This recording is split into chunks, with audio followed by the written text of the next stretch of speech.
वंदे मातरम बच्चों।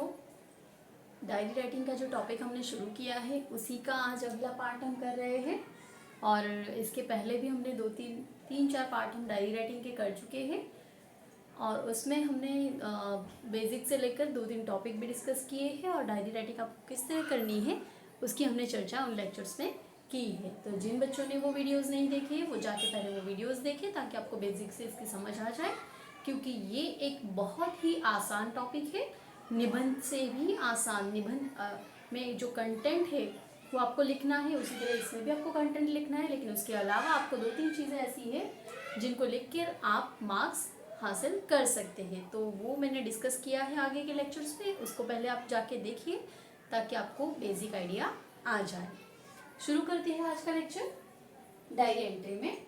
बच्चों, जैसे कि हमने देखा है कि जो भी हम टॉपिक लिखते हैं उसका हेडिंग हमें अगर एग्जाम में दिया होता है तो वो हेडिंग भी हम यहाँ पे मेंशन करेंगे, जो हमने 2-3 वीडियोस में किया भी है।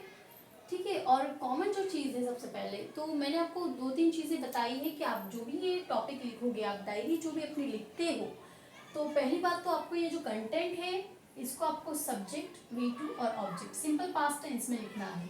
इसमें लिखोगे आप सिंपल पास्ट टेंस। ठीक है, ये एक चीज आप याद रखना, क्योंकि जो घट चुकी घटना है, जो इवेंट हो चुका है, जो घटना हो चुकी है, उसके बारे में आप डायरी में एंट्री करते हो कि इस तरह से हमने यहाँ विजिट किया, हमारे साथ ये हुआ, हमने ये कार्यक्रम किया, XYZ।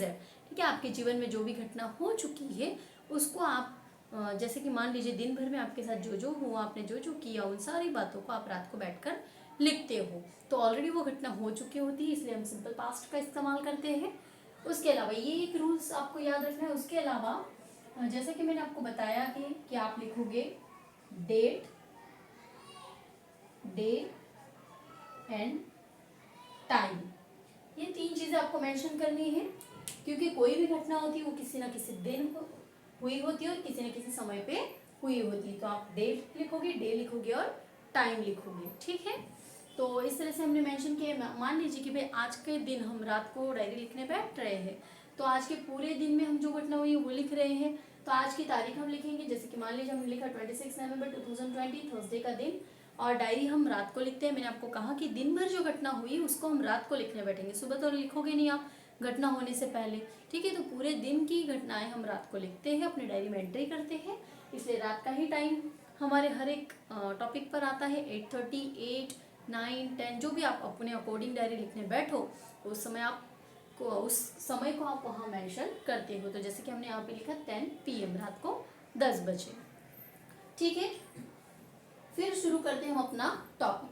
अब देख लीजिए, इसमें हमने कुछ जो हमने टॉपिक किया उसमें हमने पैराग्राफ से शुरुआत की तो वो भी चलेगा, और अगर आप लाइन की शुरुआत से लिखना चाहोगे तो भी चलेगा। जैसे कि मैंने आपको पहले भी बताया है कि जो हम अभी नया जो पैटर्न है, फिर हमारा वो ऐसे राइटिंग का हो, रिपोर्ट राइटिंग का हो या फिर डायरी राइटिंग का हो, इनमें हम नए जो पैटर्न है उसके अकॉर्डिंग हम पेज की स्टार्टिंग से इस लाइन से ही लिखना शुरू करते हैं। पहले हम करते थे कि भाई यहाँ पे एड्रेस वगैरह हम लिखते थे अगर हम लेटर वगैरह लिख रहे हैं, ठीक है, और फिर पैराग्राफ करके लिखते थे। लेकिन हम सेम साइड से ही, एक ही साइड से हम अपना एड्रेस हो या कोई भी डेट वगैरह हो या फिर पैराग्राफ हो या लास्ट में सिग्नेचर हो, उनको लिखते हैं। तो ये भी आप लिख सकते हो जो न्यू फॉर्म है उसके अकॉर्डिंग। ठीक है, इसलिए मैंने आज इस तरह से लिया।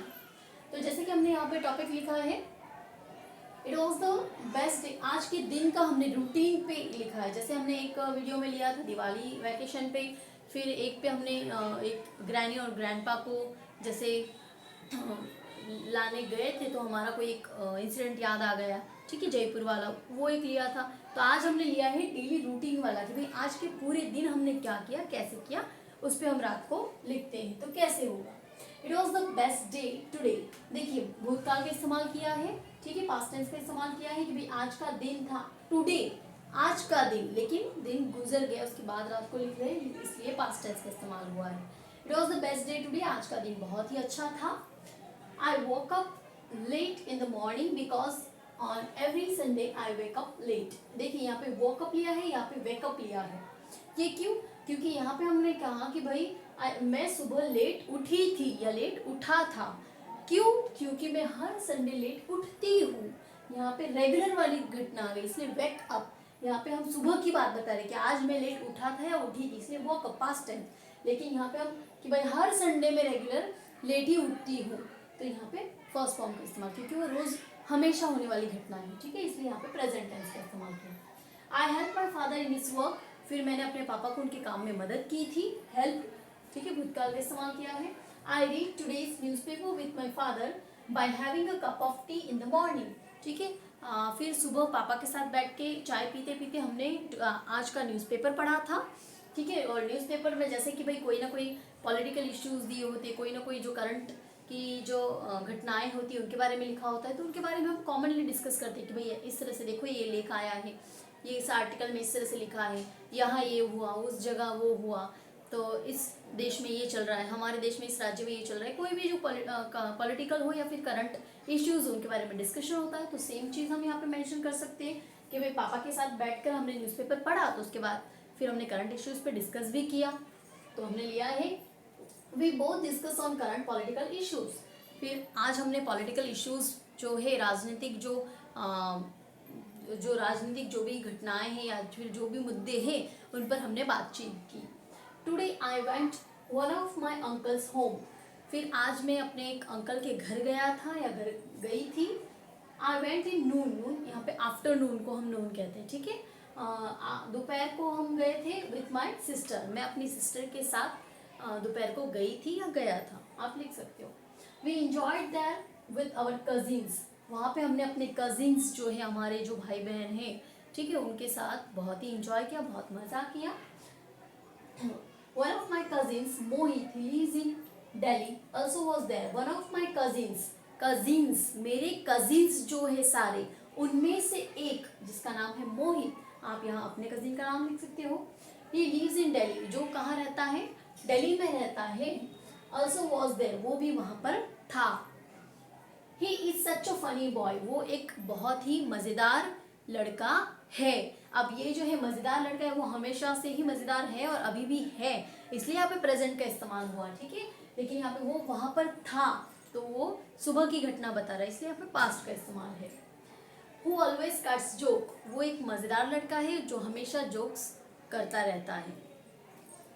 इन the evening we went to park for enjoyment, फिर शाम को हम सारे मिलके, सारे कजिन मिलके हम पार्क में गए इंजॉयमेंट के लिए।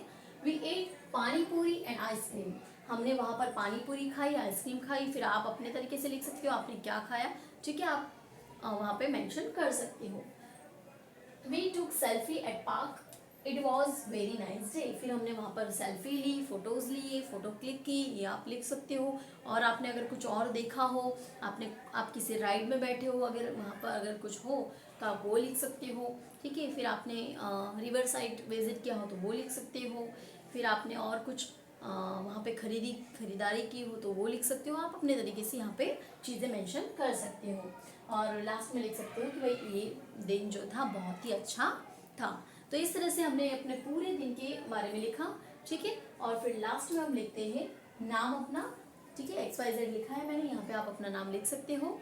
तो इस तरह से ये तो मैंने अपने तरीके से लिखा, यहाँ आप अपनी रूटीन लिख सकते हो। इसके अलावा भी बहुत सारा कंटेंट आपके पास अवेलेबल हो सकता है कि आपने किसी शादी फंक्शन को अटेंड किया तो वहाँ कैसे सारी चीज़ें की, संगीत अटेंड किया तो संगीत में क्या क्या था, कैसे नाचे गाए, ठीक है। आप किसी म्यूजियम में गए तो वहाँ क्या क्या देखा, ठीक है। आप किसी और हिस्टोरिकल प्लेस पे घूमने गए तो वहाँ कैसे क्या देखा, उसके बारे में क्या जाना, कुछ भी चीज़ें, कुछ भी आप अपने तरीके से आपने पूरे दिन में जो भी किया होता है उसको हम रात को बैठ के लिखते हैं, उसे ही हम डायरी राइटिंग कहते हैं। मान लीजिए कि आज आपने पढ़ाई की, सुबह उठे, लेक्चर अटेंड किया, फिर आपने दूसरे लेक्चर्स को पढ़ा, उसके बाद फिर उसके जो टॉपिक्स आपको मिले थे उसके रिलेटेड लिखा, फिर आपने और कुछ पढ़ा, फिर आपने मम्मी को किचन में मदद की, पापा के साथ कुछ और काम कंप्लीट किया, घर में कुछ काम किया, उसके बाद आपने और कुछ एक्स्ट्रा स्पोर्ट्स या कुछ एक्टिविटी की, कुछ भी, तो उसको आप रात को बैठ कर लिखोगे, वही आपकी डायरी राइटिंग हो गई। बस पैटर्न इस तरह से रखना है। तो ये चीज़ें आप कॉमनली कर सकते हो, तो इनको आप खुद प्रैक्टिस कीजिए और ज़्यादा बेटर रहेगा। जब आप खुद लिखोगे तो आपको जल्दी से आ जाएगा। तो बहुत सारी डायरी राइटिंग के ऑलमोस्ट हम टॉपिक ले चुके हैं। इतना आपको समझने के लिए बहुत कंप्लीट है, ओके है, ठीक है। इतना आप समझेंगे, करेंगे और अपने एक टॉपिक लेके आप लिखेंगे। टॉपिक लेने की भी ज़रूरत नहीं है, आप अपने पूरे दिन में जो आपने किया उसको रात को बैठ कर लिखिए। 2 4 8 दिन प्रैक्टिस करेंगे, आपका डायरी राइटिंग का टॉपिक वैसे ही कवर हो जाएगा और एग्जाम में आप पूरे मार्क्स पा सकते हो। तो इसको करिए, मिलते हैं अगले लेक्चर में, तब तक वंदे मातरम।